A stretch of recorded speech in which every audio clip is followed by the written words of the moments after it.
Hello everyone, I welcome you all to the Infinite Division platform. Right now I'll be doing one such question that came in your JEE Main examination. This question came on 27th August 2021 in shift 1. So let us see this question first. Question says, in Millikan oil drop experiment, what is viscous force acting on the uncharged drop? So that means the oil droplet is uncharged, okay, of radius this much and density of this much.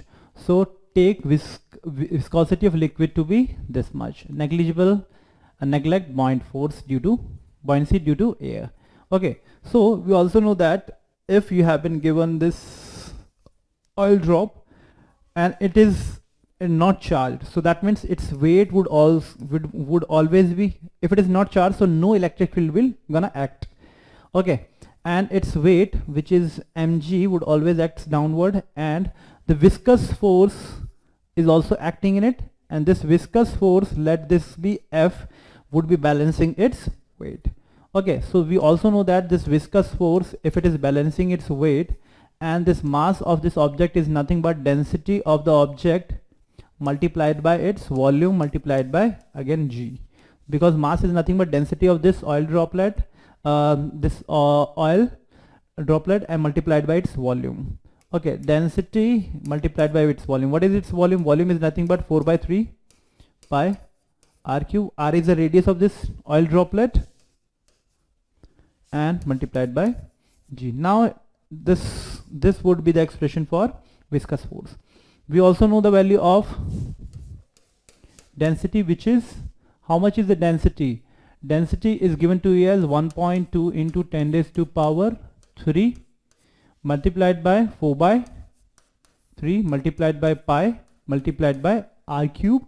So radius is 2 to the 4 to the 8. So 8 into 10 raised to power, okay, it would be cube 4 minus 15 multiplied by g, which is 10. So we have to solve it, and finally you will get the expression, and final answer would be coming out to be 3.9 into 10 raised to power minus 11. So in this question, you must remember this viscous force will be balancing its weight.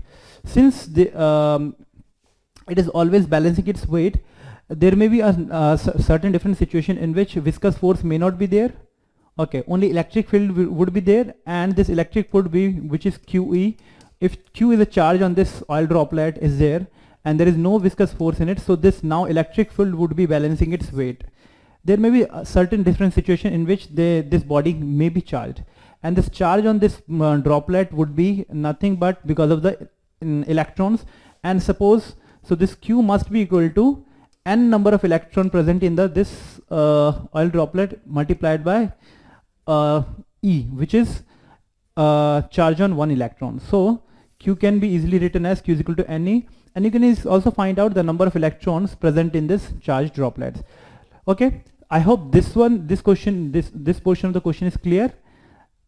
Thank you.